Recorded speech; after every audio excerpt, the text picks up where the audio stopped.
So നമ്മൾ subject പഠിക്കാൻ തുടങ്ങുന്നതിന് മുമ്പേ നമുക്ക് കുറച്ച് ബേസിക്സ് പഠിക്കാം. അതായത് ഈ ബേസിക്സ് നിങ്ങൾ എൻ്റെ തന്നെ ക്ലാസ്സിൽ എപ്പോഴെങ്കിലും കേട്ടിട്ടുള്ളതാണെങ്കിൽ ജസ്റ്റ് ഒന്ന് ഓടിച്ചു വിടുക, അല്ലെങ്കിൽ നിങ്ങൾക്ക് അറിയാമെങ്കിൽ അത് കേൾക്കേണ്ടതിൻ്റെ കാര്യമില്ല. പക്ഷേ ഫസ്റ്റ് ടൈമാണ് എൻ്റെ ക്ലാസ് അറ്റൻഡ് ചെയ്യുന്നതെങ്കിൽ നിങ്ങൾ നിർബന്ധമായിട്ട് എന്ത് ചെയ്യണം, ഈ ബേസിക്സ് കംപ്ലീറ്റ്ലി നോക്കിയിട്ട് മാത്രമേ ചാപ്റ്ററോട്ട് പോകാവുള്ളൂ. അതായത് നമുക്ക് രണ്ട് രീതി പഠിക്കാം. ഒന്നുകിൽ സ്റ്റെപ്സ് ഫോളോ ചെയ്യാം. സ്റ്റെപ്സ് എന്ന് പറഞ്ഞു കഴിഞ്ഞാൽ ഓരോ കാര്യം എടുത്തിട്ട് അത് ചെയ്ത് പഠിക്കുക, ഒരു രീതി. അല്ലെങ്കിൽ ഇതിന്റെ റീസൺസ് ഉണ്ട് എന്ന് പറഞ്ഞു കഴിഞ്ഞാൽ വൈ, ഇതെന്ന് പറഞ്ഞു കഴിഞ്ഞാൽ വാട്ടും ഹൗ ആണ്. എന്ന് പറഞ്ഞു കഴിഞ്ഞാൽ എന്താണ്, എങ്ങനെയാണ്. വാട്ട് എന്ന് പറഞ്ഞു കഴിഞ്ഞാൽ എന്താണ്, ഹൗ എന്ന് പറയുന്നത് എങ്ങനെയാണ്. ഈ രണ്ടുമാണ് സ്റ്റെപ്സ് പറയുന്നത്. പക്ഷേ കൺസെപ്റ്റ് പറയുന്നതെല്ലാം വൈ ആണ്. നമ്മൾ ചിലപ്പോഴും ഈ കൺസെപ്റ്റിനെ പറ്റി തന്നെ തെറ്റായ ഒരു കൺസെപ്റ്റ് ഉണ്ട്, മനസ്സിലാവും. സോ കൺസെപ്റ്റ് കൊണ്ട് എന്താ ഉദ്ദേശിക്കുന്നത് കൃത്യമായിട്ട് അറിയണം. കൺസെപ്റ്റ് കൊണ്ട് ഉദ്ദേശിക്കുന്നത് വൈ എന്ന് പഠിക്കുന്നത് മാത്രമാണ് എന്ത് കൺസെപ്റ്റ്. അത് കുറച്ച് പഠിച്ചാൽ മതി. അതായത് ഇത്രയും പഠിക്കുന്നതിന് പകരം എന്ത് ചെയ്താൽ മതി, ഇത്രയും പഠിച്ചാൽ മതിയോ. ഇത്രയും പഠിക്കുന്നതിന് പകരം എന്ത് ചെയ്താൽ മതി, ഇത്രയും പഠിച്ചാൽ മതിയോ. സോ നമ്മൾ ഈ ഒരു കാര്യത്തിനായിരിക്കും കൂടുതൽ ഇമ്പോർട്ടൻസ് കൊടുക്കുക. വൈ, എന്തുകൊണ്ടാണ് ഇതിങ്ങനെ വന്നത്, എന്തുകൊണ്ട് ഇതിങ്ങനെ വന്നില്ല, അതിന്റെ ലോജിക്ക്, അതിന്റെ റീസൺ, ഈ കാര്യങ്ങൾക്കായിരിക്കും എന്ത് ചെയ്യുക നമ്മൾ ഇമ്പോർട്ടൻസ് കൊടുക്കുക. ക്ലിയർ ആണോ, മനസ്സിലാവും. സോ നമ്മുടെ ലേണിംഗ് എല്ലാം അങ്ങനെ തന്നെ ആയിരിക്കും. അതുകൊണ്ട് തന്നെ നമ്മൾ ബേസ് സ്ട്രോങ് ആക്കിയ ശേഷം മാത്രമേ, നമ്മുടെ ഫൗണ്ടേഷൻ സ്ട്രോങ് ആക്കിയ ശേഷം മാത്രമേ മറ്റുള്ള ഏരിയാസിലോട്ട് നമ്മൾ കിടക്കത്തുള്ളൂ. സോ ബേസിക്കലി ഈ അക്കൗണ്ടിങ്ങിന്റെ ഉദ്ദേശം എന്താ, നിങ്ങളുടെ അഭിപ്രായത്തിൽ എന്താ ഈ അക്കൗണ്ടിങ് കൊണ്ടുള്ള ഗുണം? അല്ലെങ്കിൽ എന്തിനു വേണ്ടിയിട്ടാണ് അക്കൗണ്ടിങ് ചെയ്യുന്നത് എന്ന് പറഞ്ഞേ. എന്തിനു വേണ്ടിയിട്ട് അക്കൗണ്ടിങ് ചെയ്യുന്നത്? അക്കൗണ്ടിങ് ഇല്ലെങ്കിലുള്ള പ്രശ്നം എന്താ, ആലോചിച്ചിട്ടുണ്ടോ? അക്കൗണ്ടിങ് ഇല്ലെങ്കിലുള്ള പ്രശ്നം എന്താണ്, എന്തിനു വേണ്ടിയിട്ടാണ് അക്കൗണ്ടിങ് നമ്മൾ ചെയ്യുന്നത്? മനസ്സിലാക്കണം. നമുക്ക് ഏതൊരു ബിസിനസ് ആണെങ്കിലും, ഇപ്പൊ നിങ്ങളുടെ വ്യക്തി എടുക്കുക, നിങ്ങൾ എന്ന പേഴ്സൺ എടുക്കുക. നിങ്ങൾ മിസ്റ്റർ എ ആണെന്നിരിക്കട്ടെ, അല്ലെങ്കിൽ മിസ്റ്റർ എയോ മിസ്റ്റർ രാമോ ആരെങ്കിലും ആണെന്നിരിക്കട്ടെ. നിങ്ങളെ സംബന്ധിച്ച് നിങ്ങളോട് നിങ്ങളുടെ എക്കണോമിക് പൊസിഷൻ അറിയണം, അല്ലെങ്കിൽ ഫിനാൻഷ്യൽ പൊസിഷൻ അറിയണം, നിങ്ങളുടെ ഫിനാൻഷ്യൽ പെർഫോമൻസ് അറിയണം, അല്ലേ? ഇപ്പം നിങ്ങളെ സംബന്ധിച്ച് നിങ്ങളുടെ ഫിനാൻഷ്യൽ പൊസിഷനും ഫിനാൻഷ്യൽ പെർഫോമൻസും നിങ്ങൾക്ക് ഈ മിസ്റ്റർ എയ്ക്കോ മിസ്റ്റർ രാമുവിനോ കമ്മ്യൂണിക്കേറ്റ് ചെയ്യണമെങ്കിൽ എങ്ങനെ കമ്മ്യൂണിക്കേറ്റ് ചെയ്യണം? അയാളുടെ ഫിനാൻഷ്യൽ പൊസിഷൻ പറയണമെങ്കിൽ അയാളുടെ അസറ്റുകളുടെ ഡീറ്റെയിൽസ് പറയണം, ലയബിലിറ്റിയുടെ ഡീറ്റെയിൽസ് പറയണം. ക്ലിയർ അല്ലേ, മനസ്സിലാക്കിക്കൂടെ? ഇയാളുടെ ഫിനാൻഷ്യൽ പെർഫോമൻസ്, അതായത് ഒരു ഗിവൺ ടൈം ഫ്രെയിമിൽ, ഒരു മാസമാകാം, ഒരു വർഷമാകാം, ഒരാഴ്ചയാകാം, ഒരു ഗിവൺ ടൈം ഫ്രെയിമിൽ അയാൾ എങ്ങനെയാണ് പെർഫോം ചെയ്യുന്നത് എന്ന് അറിയാൻ വേണ്ടിയിട്ട് എങ്ങനെ എന്ത് ചെയ്താൽ മതി, അയാളുടെ ഇൻകം അറിയണം, എക്സ്പെൻസ് അറിയണം, അല്ലെ? അപ്പം ഏതൊരാളെ സംബന്ധിച്ചും ഇതൊരു വ്യക്തിയാണ്, ഒരു പേഴ്സൺ ആണ്. അയാളുടെ പൊസിഷൻ പറയണമെങ്കിൽ രണ്ട് കാര്യങ്ങൾ ആവശ്യമാണ്. എന്ത് position? Financial position, how they are financially positioned എന്നറിയണമെങ്കിൽ അസറ്റിന്റെ ഡീറ്റെയിൽസ് അറിയണം, അതോടൊപ്പം തന്നെ ലയബിലിറ്റിയുടെ ഡീറ്റെയിൽസും അറിയണം. ക്ലിയർ അല്ലേ? ദെൻ ഫിനാൻഷ്യൽ പെർഫോമൻസ് അറിയണമെങ്കിൽ രണ്ട് കാര്യങ്ങൾ നിർബന്ധമാണ്. ആ ഗിവൺ ടൈം ഫ്രെയിമിലെ, അത് മാസമാകാം, വർഷമാകാം, ഒരാഴ്ചയാകാം, 6 മാസമാകാം, 2 വർഷമാകാം, എന്താണോ ഗിവൺ ടൈം ഫ്രെയിം, ആ ഗിവൺ ടൈം ഫ്രെയിമിലെ ഇൻകം അറിയണം, എക്സ്പെൻസ് അറിയണം. ക്ലിയർ ആണോ, മനസ്സിലാവോ എല്ലാവരും? സോ ഇതേ കാര്യം ആർക്കും ആവശ്യമായിട്ട് വരും, ഒരു ബിസിനസ്സിനും ആവശ്യമായിട്ട് വരും. സോ ബിസിനസ് എന്ത് ചെയ്യണം? ബിസിനസിന്റെ ഫിനാൻഷ്യൽ പൊസിഷൻ പറയണം, ഫിനാൻഷ്യൽ പെർഫോമൻസ് പറയണം. ആരോട് പറയണം? ബിസിനസിന്റെ യൂസേഴ്സ് കാണും, ഗവൺമെന്റ് കാണും, ലെൻഡേഴ്സ് കാണും, ഓണേഴ്സ് കാണും, സപ്ലയേഴ്സ് കാണും, കസ്റ്റമേഴ്സ് കാണും, എംപ്ലോയീസ് കാണും. മനസ്സിലാവും? സോ ഇവരോടൊക്കെ ബിസിനസിന്റെ ഫിനാൻഷ്യൽ പൊസിഷൻ, അതായത് റിലയൻസ് എന്നൊരു കമ്പനിയുണ്ട്, ടാറ്റ എന്നൊരു കമ്പനിയുണ്ട്, ഇൻഫോസിസ് എന്നൊരു കമ്പനിയുണ്ട്. ഇവരെയൊക്കെ ഫിനാൻഷ്യൽ പൊസിഷനും ഫിനാൻഷ്യൽ പെർഫോമൻസും പറയണമെങ്കിൽ ഈ കമ്പനികൾ എന്താ പറയണ്ടേ? ആ കമ്പനികൾ പറയേണ്ടത് ആ കമ്പനികളുടെ അസറ്റിന്റെ ഡീറ്റെയിൽസ് പറയണം, വേണ്ടേ? പിന്നെന്ത് പറയണം? അസറ്റിന്റെ ഡീറ്റെയിൽസ് പറയണം, പിന്നെന്ത് പറയണം, ലയബിലിറ്റി ഡീറ്റെയിൽസ് പറയണം അല്ലെ. ഫിനാൻഷ്യൽ പെർഫോമൻസ് പറയണോ, അതാത് കമ്പനിയുടെ ഒരു ഗിവൺ ടൈം ഫ്രെയിമിൽ, ഒരു വർഷത്തെയോ 2 വർഷത്തെയോ ഇൻകത്തിന്റെ ഡീറ്റെയിൽസും എക്സ്പെൻസിന്റെ ഡീറ്റെയിൽസും പറയണം. ക്ലിയർ ആണോ? അങ്ങനെയെങ്കിൽ ഏതൊരു കമ്പനിയെ സംബന്ധിച്ചും ഏതൊരു ബിസിനസ്സിനെ സംബന്ധിച്ചും അവരുടെ ഫിനാൻഷ്യൽ പൊസിഷനും അവരുടെ ഫിനാൻഷ്യൽ പെർഫോമൻസും പറയാൻ വേണ്ടിയിട്ട് 2 കാര്യങ്ങളാണ് അവർക്ക് ആവശ്യമുള്ളത്. ഒന്ന് അസറ്റിന്റെ ഡീറ്റെയിൽസ്, 2 ലയബിലിറ്റിയുടെ ഡീറ്റെയിൽസ്, 3 ഏതാ ഇൻകത്തിന്റെ ഡീറ്റെയിൽസ്, 4 എക്സ്പെൻസിന്റെ ഡീറ്റെയിൽസ്. അസറ്റും ലയബിലിറ്റിയും പറഞ്ഞ ഏത് ഷീറ്റിൽ കൂടാണ്? ബാലൻസ് ഷീറ്റിൽ കൂടാണ്. അതായത് ഒരു കമ്പനിയുടെ ഫിനാൻഷ്യൽ പൊസിഷൻ അറിയണമെങ്കിൽ, ഒരു ബിസിനസിന്റെ ഫിനാൻഷ്യൽ പൊസിഷൻ അറിയണമെങ്കിൽ ആ കമ്പനിയുടെ ഫിനാൻഷ്യൽ പൊസിഷൻ അറിയുന്നത് ആ കമ്പനിയുടെ ബാലൻസ് ഷീറ്റിൽ കൂടെയാണ്. അവരുടെ ബാലൻസ് ഷീറ്റ് എടുത്ത് നോക്കി കഴിഞ്ഞാൽ അപ്പൊ നിങ്ങൾക്ക് 2 കാര്യങ്ങളാണ് മെയിൻ ആയിട്ട് കാണാൻ പറ്റുന്നത്. ഒന്ന് അസറ്റിന്റെ ഡീറ്റെയിൽസും, 2 ലയബിലിറ്റിയുടെ ഡീറ്റെയിൽസും. ക്ലിയർ ആണോ? മനസ്സിലാവും? 2 ഫിനാൻഷ്യൽ പെർഫോമൻസ് അറിയാൻ വേണ്ടി എന്തെടുത്ത് നോക്കണം? അവരുടെ പി ആൻഡ് എൽ സ്റ്റേറ്റ്മെന്റ് എടുത്ത് നോക്കണം. ആ പി ആൻഡ് എൽ സ്റ്റേറ്റ്മെന്റിൽ 2 കാര്യങ്ങൾ കാണും. ഒന്ന് ഇൻകമും കാണും, 2 എക്സ്പെൻസും കാണും. ക്ലിയർ ആണോ? മനസ്സിലാവും എല്ലാവരും? അങ്ങനെയെങ്കിൽ ഈ ഒരു കാര്യം ക്ലിയർ ആണോ? അതായത് ഏതൊരു ബിസിനസിന്റെയും എൻഡ് റിസൾട്ട് എന്ന് പറഞ്ഞു കഴിഞ്ഞാൽ ഈ 4 കാര്യങ്ങളാണ്. എഴുതാലോ? നോട്ട് എഴുതാം. The primary objective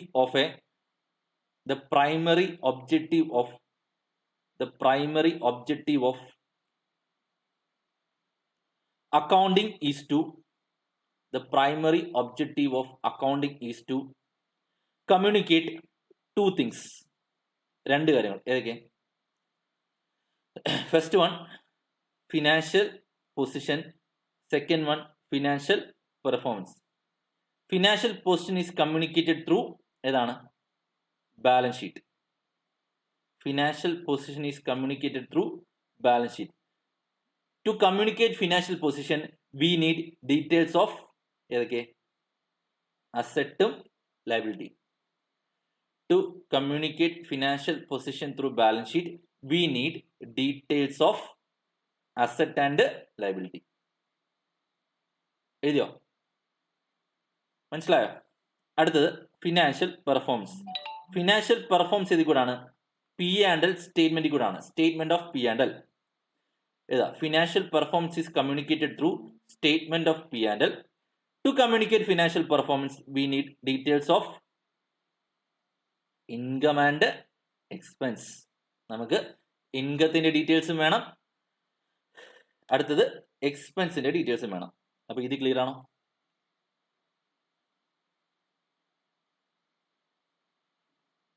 എഴുതിയോ? To communicate financial performance through P and L we need details of income and expense. അപ്പൊ നമ്മുടെ എൻഡ് റിസൾട്ട് ഏതൊക്കെയാണ്? ഈ 4 കാര്യങ്ങളാണ്. അത് തർക്കമില്ലല്ലോ. ഏതൊക്കെ 4 കാര്യങ്ങൾ? Asset, liability, income, expense. ഞാൻ എടുത്തു പറയുന്നു, ഈ 4 കാര്യങ്ങൾ പറയാൻ വേണ്ടിയിട്ടാണ് ഏതൊരു ബിസിനസ്സും അക്കൗണ്ടിങ് ഉപയോഗിക്കുന്നത്. ഏത് 4 കാര്യങ്ങൾ? അസറ്റിന്റെ ഡീറ്റെയിൽസ്, ലയബിലിറ്റിയുടെ ഡീറ്റെയിൽസ്, ഇൻകത്തിന്റെ ഡീറ്റെയിൽസ്, എക്സ്പെൻസിന്റെ ഡീറ്റെയിൽസ്. ഈ 4 കാര്യങ്ങൾ വളരെ വളരെ ഇമ്പോർട്ടന്റ് ആണ്. ഈ 4 കാര്യങ്ങൾ കണ്ടെത്തുന്നതല്ലാതെ നിങ്ങൾ അക്കൗണ്ടിങ്ങിന്റെ +1 +2 പഠിച്ചാലും, നിങ്ങൾ ഫൗണ്ടേഷനിൽ പഠിച്ചാലും, ഇന്ററി പഠിച്ചാലും, ഫൈനലി പഠിച്ചാലും, ഇതിൽ PhD എടുത്താലും നിങ്ങളെല്ലാം തന്നെ 4 കാര്യങ്ങൾ മാത്രമേ കണ്ടുപിടിക്കാൻ ശ്രമിക്കുന്നുള്ളൂ. 1 asset, 2 liability, 3 income, 4 expense. Asset, liability, income, expense ഈ 4 കാര്യങ്ങൾ ഏതാണെന്നും എങ്ങനെ കണ്ടെത്തണമെന്നും അതെങ്ങനെ വാല്യൂ ചെയ്യണമെന്നും അതെങ്ങനെ പ്രസന്റ് ചെയ്യണമെന്നും ഇതിനെപ്പറ്റി എന്തൊക്കെ അഡീഷണൽ ഇൻഫർമേഷൻ യൂസറോട് പറയണമെന്നും എന്നല്ലാതെ നിങ്ങൾ അക്കൗണ്ടിങ്ങിനകത്ത് യാതൊരു എക്സ്ട്രാ കാര്യവും ചെയ്യുന്നില്ല. ഇത് ക്ലിയർ ആണോ? മനസ്സിലാവും എല്ലാവരും? സോ ഏതൊക്കെ 4 കാര്യങ്ങൾ? Asset, liability, income, expense. ഈ 4 കാര്യങ്ങളുടെ ഡീറ്റെയിൽസ് ആണ് എന്ത് നമുക്ക് കമ്മ്യൂണിക്കേറ്റ് ചെയ്യേണ്ടത്. അത് മനസ്സിലാവല്ലോ. അപ്പം അടുത്തൊരു പ്രശ്നം എന്താ അറിയോ? ഈ 4 കാര്യങ്ങൾ എങ്ങനെ കണ്ടെത്തും? ഏതൊക്കെ? Asset, liability, income, expense. നമുക്ക് ക്യാപിറ്റൽ ഉൾപ്പെടുത്താം. Asset, liability, capital, income, expense. So ബ്രോഡായിട്ട് പറഞ്ഞാൽ 5 കാര്യങ്ങൾ. ഈ 5 കാര്യങ്ങൾ എങ്ങനെ കണ്ടെത്തും? ശ്രദ്ധിച്ചു കേൾക്കുക. ഇതാണ് ഏറ്റവും ഇമ്പോർട്ടൻറ്റ് പാർട്ട്.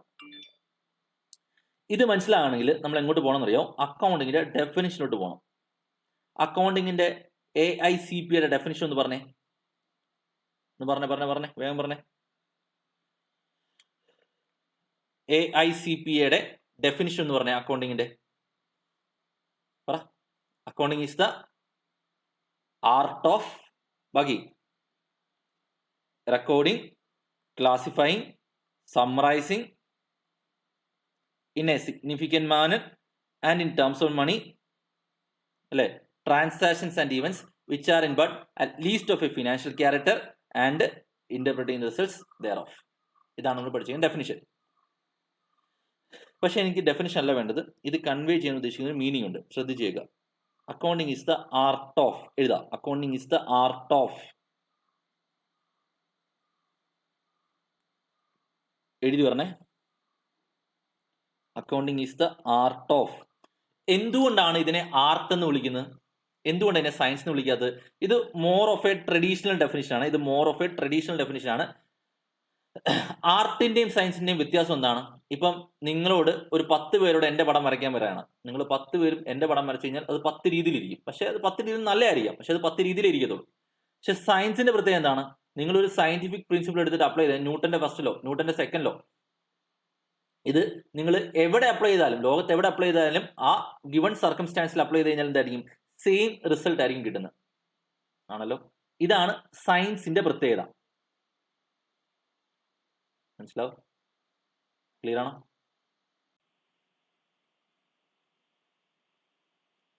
പക്ഷേ ഇന്നത്തെ കാലത്ത് ഈ അക്കൗണ്ടിങ് എന്ന് പറയുന്നത് കംപ്ലീറ്റ്ലി ആർട്ടാണെന്നോ കംപ്ലീറ്റ്ലി സയൻസ് ആണെന്നോ പറയാൻ പറ്റില്ല. അതിന്റെ കാരണം എന്താണെന്ന് വെച്ചാൽ, ചില കാര്യങ്ങൾ നമ്മൾ ലോകത്ത് എല്ലാ സ്ഥലത്തും അപ്ലൈ ചെയ്താലും ഒരേ റിസൾട്ട് കിട്ടത്തുള്ളൂ അക്കൗണ്ടിങ്ങിനകത്ത്. പക്ഷെ ചില കാര്യങ്ങൾ പല സ്ഥലത്തും പല രാജ്യത്തും അവരുടെ കസ്റ്റംസ്, അവരുടെ ട്രഡീഷൻസ്, അവരുടെ ബിസിനസ് പ്രാക്ടീസസ്, അങ്ങനത്തെ പല കാര്യങ്ങൾ കാരണത്താൽ എന്ത് ചെയ്യും? പല രീതിയിലായിരിക്കും ഒരേ കാര്യം തന്നെ അപ്ലൈ ചെയ്യുക. സോ ഇന്നത്തെ കാലത്ത് ഇത് combination of art and science ആണ്. പക്ഷെ ഇത് ട്രഡീഷണൽ ഡെഫിനിഷൻ ആണ്.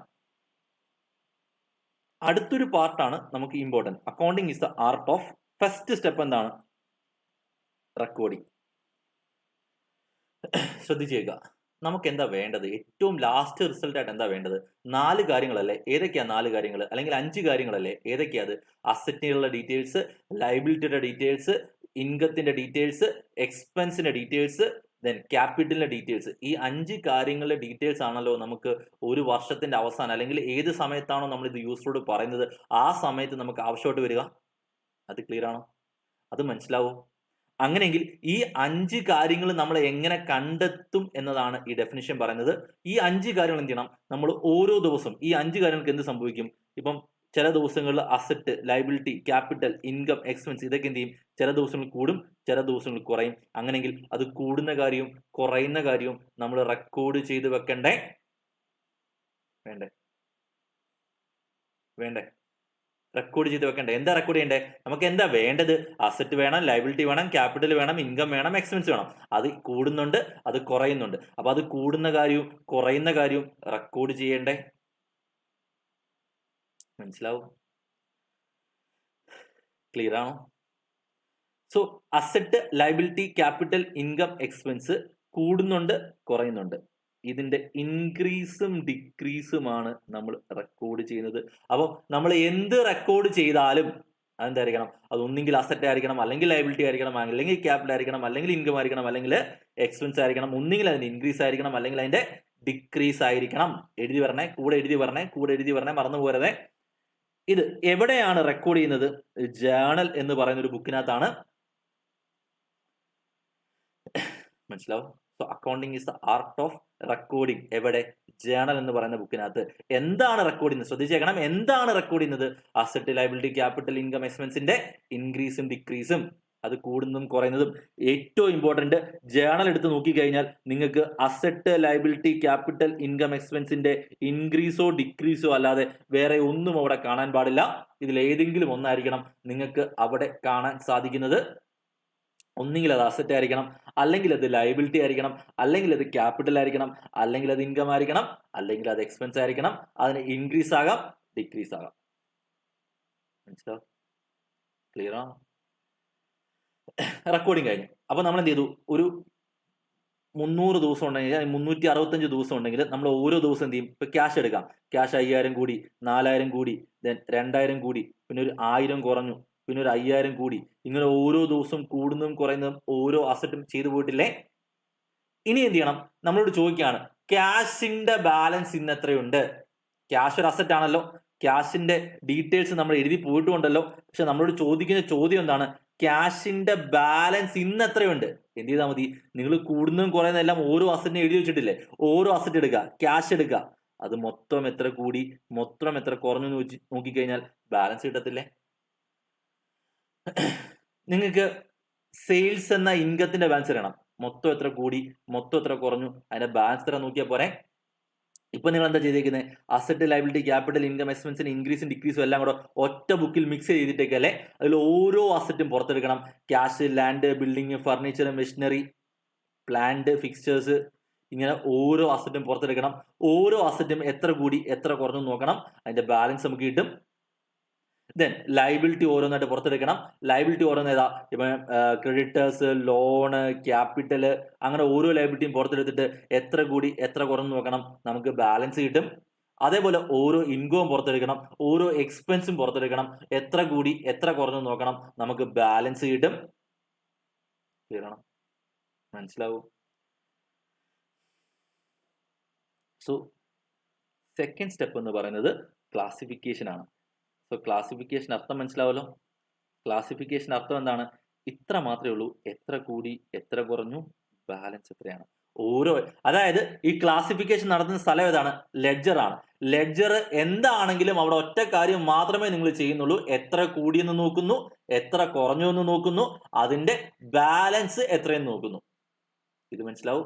എത്ര കൂടിയെന്ന് നോക്കുന്നു, എത്ര കുറഞ്ഞു എന്ന് നോക്കുന്നു, അതിന്റെ ബാലൻസ് എത്രയെന്ന് നോക്കുന്നു. ക്ലിയർ അല്ലേ? മനസ്സിലാക്കിക്കൂടെ? അങ്ങനെ നിങ്ങൾ ഓരോ ഇപ്പം ഫസ്റ്റ് പേജ് എടുക്കാം. ഇപ്പം ലെഡ്ജർ ആണെന്നിരിക്കട്ടെ, ഇത് ലെഡ്ജർ ആണെന്നിരിക്കട്ടെ. ഫസ്റ്റ് പേജ് അവിടെ ക്യാഷ് ഇത്ര കൂടി ഇത്ര കുറഞ്ഞു, ബാലൻസ്. സെക്കൻഡ് പേജ്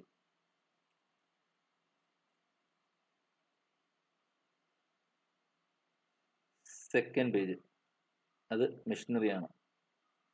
ഇത്ര കൂടി ഇത്ര കുറഞ്ഞു, ബാലൻസ്. തേർഡ് പേജ് സെയിൽസ് ആണ്. ഇത്ര കൂടി ഇത്ര കുറഞ്ഞു, ബാലൻസ്. അങ്ങനെ പല ടൈപ്പ് ഓഫ് അസറ്റ്സ് കാണും, പല ടൈപ്പ് ഓഫ് ലയബിലിറ്റി കാണും, പല ടൈപ്പ് ഓഫ് ഇൻകം, എക്സ്പെൻസും, ക്യാപിറ്റൽ ഒന്നും തന്നെ കാണത്തുള്ളൂ. പല ടൈപ്പ് ഓഫ് ഇൻകം, എക്സ്പെൻസും കാണാം. ഇതെല്ലാം എന്ത് ചെയ്യും? സേ ഒരു 500 അല്ലെങ്കിൽ ഒരു 5000 പേജിലാണ് നിങ്ങൾ എഴുതി വെച്ചെന്നിരിക്കട്ടെ. ഈ 5000 പേജ് ഓരോന്നിനെ ബാലൻസ് ചെയ്യാൻ വേണ്ടി ഓരോ പേജും തിരിച്ചു നോക്കണ്ടേ? നിങ്ങൾക്ക് എല്ലാം കൂടെ ഒറ്റ പേജ് സമ്മറൈസ് എഴുതി വെച്ചുകൂടെ? അതായത് ക്യാഷ് ഇത്രയാണ്, ലാൻഡ് ഇത്രയാണ്, ബിൽഡിംഗ് ഇത്രയാണ്, മെഷീനറി ഇത്രയാന്ന് പറഞ്ഞിട്ട് ഓരോന്നിനും നേരെയും ഈ ലെഡ്ജർ നോക്കിയിട്ട് ഇങ്ങോട്ട് സമ്മറൈസ് ചെയ്ത് എഴുതി കൂടെ? ആ സമ്മറൈസ് ചെയ്ത് വെക്കുന്ന ഷീറ്റിന്റെ പേരാണ് എന്ത്? Trial balance. ആ നടക്കുന്ന പ്രോസസ്സിന്റെ പേരെന്താണ്? Summarising. So accounting is art of. First one എന്താ? റെക്കോർഡിങ്. എവിടെ? ജേണൽ. സെക്കൻഡ് വൺ എന്താണ്? ക്ലാസിഫൈങ്. എവിടെ? ലെഡ്ജർ. തേർഡ് വന്നാണ് സമ്മറൈസിങ്. എവിടെ? Trial balance. എന്താണ് റെക്കോർഡ് ചെയ്യുന്നത്? അസറ്റ്, ലയബിലിറ്റി, ക്യാപിറ്റൽ, ഇൻകം, എക്സ്പെൻസിന്റെ ഇൻക്രീസും ഡിക്രീസും. ഈ പോർഷൻ ആണ് ഏറ്റവും ഇമ്പോർട്ടൻറ്റ്. ഞാൻ നിങ്ങളെ പഠിപ്പിക്കാൻ ശ്രമിക്കുന്ന ഇതാണ്. അതിനുശേഷം നിങ്ങൾ ക്ലാസിഫൈ ചെയ്യുന്ന ലോജിക്ക് എന്ത് മാത്രമേ ഉള്ളൂ? എത്ര കൂടി എത്ര കുറഞ്ഞു, ബാലൻസ്. സോ ജേണലിനകത്ത് എന്താണ്? അസറ്റ്, ലയബിലിറ്റി, ക്യാപിറ്റൽ, ഇൻകം, എക്സ്പെൻസിന്റെ ഇൻക്രീസ് ഡിക്രീസ് ഇത് എഴുതി വെക്കും. ദെൻ ക്ലാസിഫിക്കേഷനകത്ത് എന്താ ചെയ്യുന്നത്? എവിടെ ചെയ്യുന്നത്? ലെഡ്ജറിലാണ്. എന്താ ലോജിക്ക് എന്താണ്? ഇത്ര കൂടി ഇത്ര കുറഞ്ഞു, ബാലൻസ്. മനസ്സിലാവും? ദെൻ സമ്മറി ഷീറ്റിലോട്ട് വരുമ്പം അവിടെ ഈ 5 കാര്യങ്ങൾ അവിടെ കാണാൻ പറ്റത്തില്ല. ഏതൊക്കെയായിരിക്കും? കാരണം നിങ്ങൾ റെക്കോർഡ് ചെയ്തപ്പോൾ എന്താ ചെയ്തിട്ടുള്ളൂ? Asset, liability, capital, income, expense അല്ലേ ചെയ്തിട്ടുള്ളൂ. അപ്പൊ ഇവിടെ എത്തുമ്പോഴും എന്തേ കാണത്തുള്ളൂ? അസറ്റും, ലയബിലിറ്റിയും, ക്യാപിറ്റലും, ഇൻകം, എക്സ്പെൻസും. ഈ 5 അല്ലാതെ ആറാമതൊരു ഐറ്റം നിങ്ങൾക്ക് അവിടെ കാണാൻ സാധിക്കത്തില്ലല്ലോ. അല്ലേ? കറക്റ്റ് അല്ലേ? ഒന്നെങ്കിൽ അസറ്റ് ആയിരിക്കണം, അല്ലെങ്കിൽ ലയബിലിറ്റി ആയിരിക്കണം, അല്ലെങ്കിൽ ക്യാപിറ്റൽ ആയിരിക്കണം, അല്ലെങ്കിൽ ഇൻകം ആയിരിക്കണം, അല്ലെങ്കിൽ എക്സ്പെൻസ് ആയിരിക്കണം. ഈ 5 കാര്യങ്ങളല്ലേ നിങ്ങൾക്ക് ഈ ട്രയൽ ബാലൻസിൽ കാണാൻ പറ്റത്തുള്ളൂ. ഈ 5 അല്ലാതെ ആറാമതൊരു ഐറ്റം നിങ്ങൾക്ക് ഇവിടെ കാണാൻ സാധിക്കത്തില്ലല്ലോ. മനസ്സിലാവുന്നുണ്ടോ? അങ്ങനെയെങ്കിൽ ഈ അസറ്റും ലയബിലിറ്റിയും ക്യാപിറ്റലും ഉണ്ടെങ്കിൽ നിങ്ങൾക്ക് ബാലൻസ് ഷീറ്റിൽ കൂടെ നിങ്ങളുടെ ഫിനാൻഷ്യൽ പൊസിഷൻ പറഞ്ഞുകൂടെ? P&L കൂടെ നിങ്ങൾക്ക് പെർഫോമൻസ് പറഞ്ഞുകൂടെ? ഇതല്ലേ മൊത്തത്തിൽ അക്കൗണ്ടിങ് നടക്കുന്നുള്ളൂ. നിങ്ങൾ എത്രത്തോളം അക്കൗണ്ടിങ് പഠിച്ചു പോയാലും ഇതല്ലാതെ നിങ്ങൾ വേറെ ഒരു കാര്യവും അക്കൗണ്ടിങ്ങിനകത്ത് പഠിക്കുന്നില്ല. മനസ്സിലാവും? എഴുതാലോ, ഫ്ലോ ചാർട്ട് എഴുതാലോ. Accounting is art of first one recording. എവിടെ? ജേണൽ. എന്താ റെക്കോർഡ് ചെയ്യുന്നത്? അസറ്റ്, ലയബിലിറ്റി, ക്യാപിറ്റൽ, ഇൻകം, എക്സ്പെൻസിന്റെ ഇൻക്രീസും ഡിക്രീസും. സെക്കൻഡ് വൺ എന്താണ്? ക്ലാസിഫൈങ്. എവിടെ? ലെഡ്ജർ. എന്താ ക്ലാസിഫൈ ചെയ്യുന്നത്? എത്ര കൂടി എത്ര കുറഞ്ഞു ബാലൻസ്. തേർഡ് വൺ എന്താണ്? സമ്മറൈസിങ്. സമ്മറൈസ് ചെയ്യുന്നത് എന്താണ്? ട്രയൽ ബാലൻസ് ആണ്. അവിടെ 5 കാര്യങ്ങളെ കാണത്തുള്ളൂ. ഒന്നുകിൽ അസറ്റ്, അല്ലെങ്കിൽ ലയബിലിറ്റി, അല്ലെങ്കിൽ ക്യാപിറ്റൽ, അല്ലെങ്കിൽ ഇൻകം, അല്ലെങ്കിൽ expense. So accounting is the art of recording, classifying, summarising significant transactions and events. ഇത് ശ്രദ്ധിക്കണം, ഇത് ശ്രദ്ധിക്കണം, ഇത് ശ്രദ്ധിക്കണം. Significant transactions and events. ഈ ട്രാൻസാക്ഷൻസ് ആൻഡ് ഇവന്റ്സ് എന്ന് പ്രത്യേകം എന്താ? ബിസിനസ്സിൽ നടക്കുന്ന സംഭവങ്ങൾ. മലയാളം എഴുതാൻ തെറ്റിപ്പോകും ചിലപ്പോൾ റിസ്ക് എടുക്കുമ്പോൾ. സംഭവങ്ങൾ. സോ ട്രാൻസാക്ഷൻസ് എന്ന് പറഞ്ഞാൽ എന്താണ്? ബിസിനസ്സിൽ നടക്കുന്ന സംഭവങ്ങളാണ്. ദെൻ ഇവന്റ്സും ഏകദേശം അതേ അർത്ഥം തന്നെയാണ്, വ്യത്യാസമുണ്ട്, പക്ഷെ അത് പിന്നീട് പറയാം. ഇപ്പം ക്ലോസ് സ്റ്റോക്ക് എന്ന് പറയുന്ന ഇവന്റ് ആണ്. ഈ ട്രാൻസാക്ഷൻസിന്റെ റിസൾട്ട് ആയിരിക്കും ഇവന്റ്. പക്ഷെ തൽക്കാലം എന്ത് ചെയ്യുക? സംഭവങ്ങൾ എന്ന് മാത്രം മനസ്സിലാക്കുക. അപ്പൊ നമ്മൾ ആദ്യമേ പറഞ്ഞ എന്താണ്? ഇതാ ഇത് കണ്ട, ഇവിടെ നോക്കിയേ. നമ്മൾ ആദ്യമേ പറഞ്ഞൊരു കാര്യമുണ്ടല്ലോ, നമ്മൾ റെക്കോർഡ് ചെയ്യേണ്ടത് എന്താ? ഇതല്ലേ? അസറ്റ്, ലയബിലിറ്റി, ക്യാപിറ്റൽ, ഇൻകം, എക്സ്പെൻസിന് ഇൻക്രീസും ഡിക്രീസും അല്ലേ? ഇപ്പൊ നമ്മൾ പറഞ്ഞത് എന്താണ്? നമ്മൾ റെക്കോർഡ് ചെയ്യേണ്ടത് ട്രാൻസാക്ഷൻസ്, ഇവന്റ്സ് എന്നാണ്. അതിന്റെ വ്യത്യാസം എന്താ, അല്ലെങ്കിൽ ബന്ധം എന്താ, റിലേഷൻ എന്താ തമ്മിലുള്ള? അതായത് ഒരു ബിസിനസിന്റെ അസറ്റ്, ലയബിലിറ്റി, ക്യാപിറ്റൽ, ഇൻകം, എക്സ്പെൻസിന്റെ ഇൻക്രീസും ഡിക്രീസും നമുക്ക് കിട്ടുന്നത് എവിടെ നിന്നാണ്? ബിസിനസ്സിൽ നടക്കുന്ന സംഭവങ്ങളാണ്. എക്സാമ്പിൾ, ഗുഡ്സ് പർച്ചേസ് ചെയ്തു, സെയിൽസ് നടത്തി, ക്യാപിറ്റൽ കൊണ്ടുവന്നു, ഫർണിച്ചർ മേടിച്ചു, ഡെറ്റേഴ്സിനെ പേ ഓഫ് ചെയ്തു, ഫർണിച്ചർ മേടിച്ചു, ലാൻഡ് വിറ്റു. ഇതൊക്കെ എന്താണ്?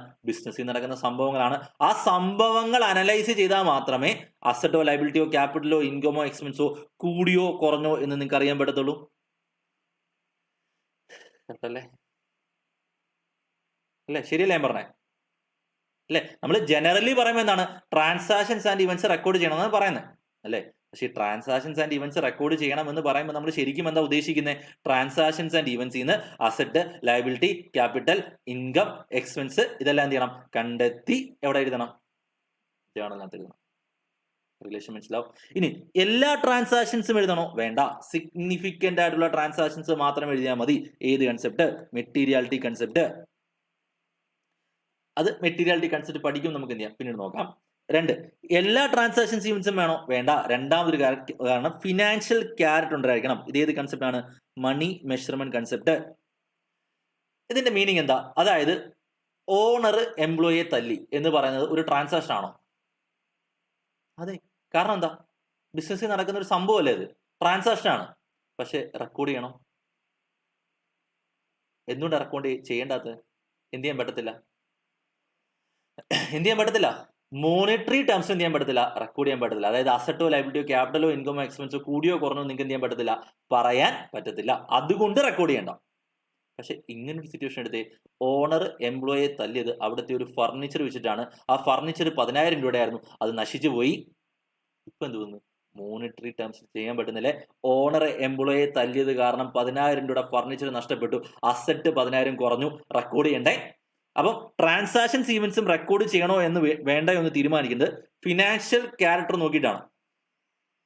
എന്ന് പറഞ്ഞു കഴിഞ്ഞാൽ asset, liability, capital, income, expense കൂടിയ നില പറഞ്ഞത്. എത്ര എമൗണ്ട് കൂടി എന്ന് പറയണ്ടേ? 1000 ആണോ? 2000 ആണോ? 0 കൂടി എന്ന് പറഞ്ഞിട്ട് വല്ല കാര്യമുണ്ടോ? 0 കുറഞ്ഞെന്ന് പറഞ്ഞിട്ട് വല്ല കാര്യമുണ്ടോ? ഇല്ല. പകരം എന്ത് ചെയ്യണം? 5000 കൂടി, 10,000 കൂടി, 5 ലക്ഷം കൂടി എന്ന് പറയുന്നല്ലേ കാര്യം? അല്ലേ? കറക്റ്റ് അല്ലേ ഞാൻ പറയുന്നത്? അല്ലേ? ഇത് ക്ലിയർ ആണോ? മനസ്സിലാവൂ എല്ലാരും? ഓക്കെ അല്ലേ? So accounting is A art of recording, classifying, summarising. Record ചെയ്യുന്ന ജേണല്, ക്ലാസിഫൈ ചെയ്യുന്ന ലെഡ്ജർ, സമ്മറൈസ് ചെയ്യുന്ന ട്രയൽ ബാലൻസ്. ദെൻ റെക്കോർഡ് ചെയ്ത് ക്ലാസിഫൈ, സമ്മറൈസ് ചെയ്യുന്ന ട്രാൻസാക്ഷൻസ് ഈവന്റ്സും 2 പ്രത്യേകതയിൽ അത് സിഗ്നിഫിക്കന്റ് ആയിരിക്കണം, ഫിനാൻഷ്യൽ ക്യാരക്ടർ ഉണ്ടായിരിക്കണം. ഇത്രയും ചെയ്ത ശേഷം എന്ത് ചെയ്യണം? നിങ്ങൾക്ക് നിങ്ങളുടെ റിസൾട്ട് ഇന്റർപ്രറ്റ് ചെയ്തുകൂടെ? എന്റെ റിസൾട്ട് 2 റിസൾട്ടല്ല എനിക്ക് വേണ്ടത്. 1 പൊസിഷന്, 2 പെർഫോമൻസ്. ഇത് ചെയ്യുന്ന ഷീറ്റിന്റെ പേരെന്താ? ഫിനാൻഷ്യൽ സ്റ്റേറ്റ്മെന്റ്സ് എന്നല്ലേ? ഒരു കമ്പനി യൂസറോട് അക്കൗണ്ടിങ് ഉപയോഗിച്ച് കമ്മ്യൂണിക്കേറ്റ് ചെയ്യുന്നത് ഫിനാൻഷ്യൽ സ്റ്റേറ്റ്മെന്റ് എന്ന് പറയുന്ന റെക്കോർഡിൽ കൂടെ അല്ലേ? അല്ലാതെ ഈ പറയുന്ന കാര്യങ്ങളൊന്നും തന്നെ ആർക്ക് കൊടുക്കുന്നില്ല? യൂസർക്ക് കൊടുക്കുന്നില്ല. ഇതല്ല നമ്മൾ യൂസർക്ക് കൊടുക്കുന്നത്. യൂസർക്ക് കൊടുക്കുന്ന ഏതാണ്? ഫിനാൻഷ്യൽ സ്റ്റേറ്റ്മെന്റ് ആണ്. ഈ ഫിനാൻഷ്യൽ സ്റ്റേറ്റ്മെന്റ് എന്തൊക്കെ വേണം? അസറ്റ് വേണം, ലയബിലിറ്റി വേണം, ക്യാപിറ്റൽ വേണം, ഇൻകം വേണം, എക്സ്പെൻസ് വേണം. അസറ്റും ലയബിലിറ്റിയും പറയുന്ന ഏതാണ്? Balance sheet. ഇൻകം എക്സ്പെൻസ് പറയുന്നതാണ് പി ആൻഡ് എൽ. പൊസിഷൻ ആവും, പെർഫോമൻസ് ആവും. ഈ അസറ്റ്, ലയബിലിറ്റി, ക്യാപിറ്റൽ, ഇൻകം എക്സ്പെൻസിന്റെ ഡീറ്റെയിൽസ് എവിടെ നിന്ന് കിട്ടും? ഇവിടുന്നല്ലേ സമ്മറി ഷീറ്റ് കിടപ്പില്ലേ? ഈ സമ്മറി ഷീറ്റിൽ നിന്ന് നമ്മൾക്ക് ഇങ്ങോട്ട് കൊടുത്തുകൂടെ? അല്ലേ?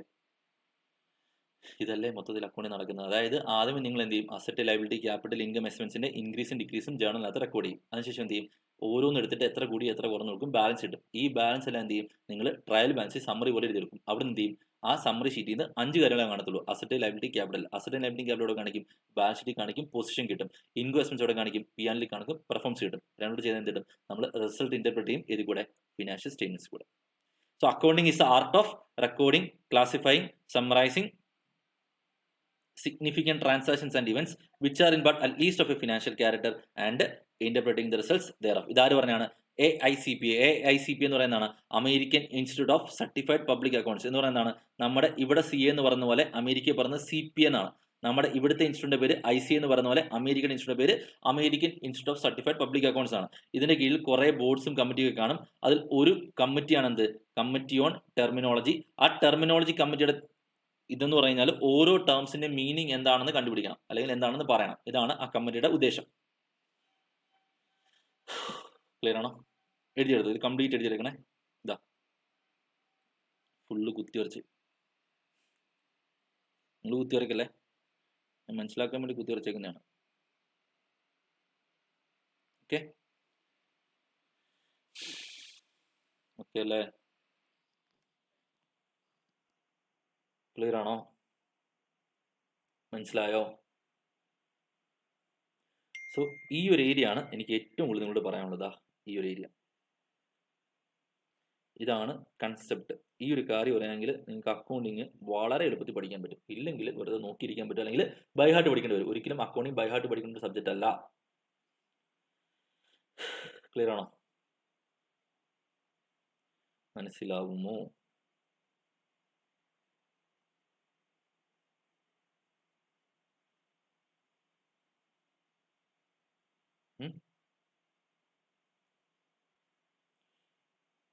ക്ലിയർ അല്ലേ? എന്തെങ്കിലും ഡൗട്ട് ഉണ്ടെങ്കിൽ എന്ത് ചെയ്യുക? എന്നെ പേഴ്സണലി കോൺടാക്ട് ചെയ്യാം. So accounting is art of recording. എവിടെ?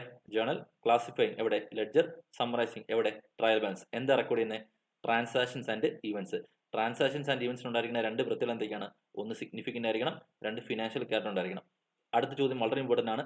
ട്രാൻസാക്ഷൻസ് ആൻഡ് ഈവൻസ് ഇന്ന് എന്താണ് നിങ്ങൾ കണ്ടെത്തി എഴുതേണ്ടത്? പറ. ട്രാൻസാക്ഷൻസ് ആൻഡ് ഇവൻസിൽ നിന്ന് നിങ്ങൾ കണ്ടെത്തി എഴുതേണ്ടത് അസറ്റുകളുടെയും ലയബിലിറ്റിയുടെയും ക്യാപിറ്റലിന്റെയും ഇൻകത്തിന്റെയും എക്സ്പെൻസിന്റെയും ഇൻക്രീസും ഡിക്രീസുമാണെന്ത് നിങ്ങൾ കണ്ടെത്തി എഴുതേണ്ടത്. അതിനുശേഷം നിങ്ങൾ എന്ത് ചെയ്യും? ഓരോ അസറ്റും ലയബിലിറ്റിയും ക്യാപിറ്റലും ഇൻകം എക്സ്പെൻസും എത്ര കൂടി എത്ര കുറഞ്ഞു നോക്കും, ബാലൻസ് കിട്ടും. അതെല്ലാം കൂടെ എന്ത് ചെയ്യും? ട്രയൽ ബാലൻസ് സമ്മറി പോലെ എഴുതി വെക്കും. ആ ട്രയൽ ബാലൻസിനകത്ത് 10 കോടി ഐറ്റംസ് ഉണ്ടെങ്കിലും ശ്രദ്ധിക്കണം, ആ ട്രയൽ ബാലൻസിൽ 10 കോടി ഐറ്റംസ് ഉണ്ടെങ്കിലും 5 കാറ്റഗറി ഐറ്റംസേ കാണത്തുള്ളൂ. കറക്റ്റ് അല്ലേ? അവിടെ 10 കോടി ഐറ്റംസ് ആയിക്കോട്ടെ, 100 കോടി ഐറ്റംസ് ആയിക്കോട്ടെ, പക്ഷെ അവിടെ 5 കാറ്റഗറി ഐറ്റംസേ കാണത്തുള്ളൂ. ഒന്നുകിൽ അത് എന്തായിരിക്കണം? അസറ്റ് ആയിരിക്കണം, അല്ലെങ്കിൽ എന്തായിരിക്കണം? ലയബിലിറ്റി ആയിരിക്കണം, അല്ലെങ്കിൽ എന്തായിരിക്കണം? ക്യാപിറ്റൽ ആയിരിക്കണം. ഇത് മൂന്നുകൊണ്ട് നമുക്ക് എന്ത് പറയാം? നമുക്ക് പൊസിഷൻ പറയാം ബാലൻസ് ഷീറ്റിൽ കൂടെ. അല്ലെങ്കിൽ അത് ഇൻകം ആയിരിക്കണം, അല്ലെങ്കിൽ അത് എക്സ്പെൻസ് ആയിരിക്കണം. ഈ 2 കാര്യങ്ങളുണ്ട് നമുക്ക് എന്ത് പറയാം? പെർഫോമൻസ് പറയാം. ഏതിൽ കൂടെ? P&L കൂടെ. ക്ലിയർ അല്ലേ? മനസ്സിലാക്കിക്കൂടെ എല്ലാവരും? ഓക്കെ അല്ലേ? ഓക്കെ.